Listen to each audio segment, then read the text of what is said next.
There are few things worse than an angry king, particularly a king whose generosity has been so disrespected that he delivered the servant not to prison, but to the torturers until he could pay what was owed him.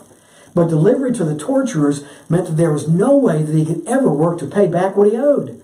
This unforgiving servant would spend the rest of his earthly life in the hands of those who were employed to do nothing but inflict pain and suffering, and to make an example of the likes of him to others who would dare to do what that wicked servant had done.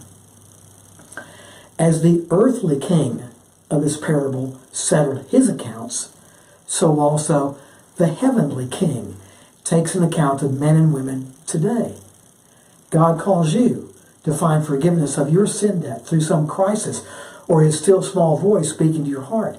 And you trusted Christ, and God forgave you of a debt you could never pay.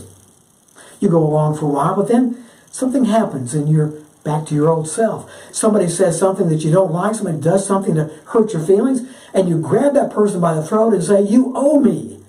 Then that person says, "I was wrong. I'm sorry." When that happens, our Lord says we have a responsibility before God to forgive, even before this happens. When your brother or sister asks you for forgiveness, then you must forgive as God forgave you, not narrowly or grudgingly, but greatly, lovingly, and freely. For those who refuse to forgive because they never truly trusted Christ, when the time of final reckoning comes, the King of Kings will say to you, "Take him to the tormentors until he pays all that he owes me."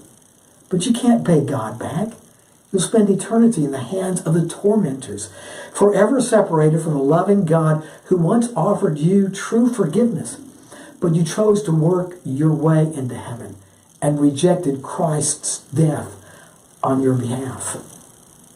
True forgiveness never sets limits.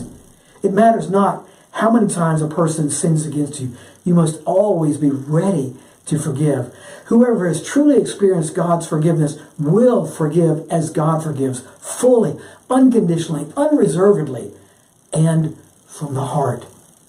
On the other hand, if you refuse to forgive, you don't know God's forgiveness, and you'll spend eternity regretting your decision.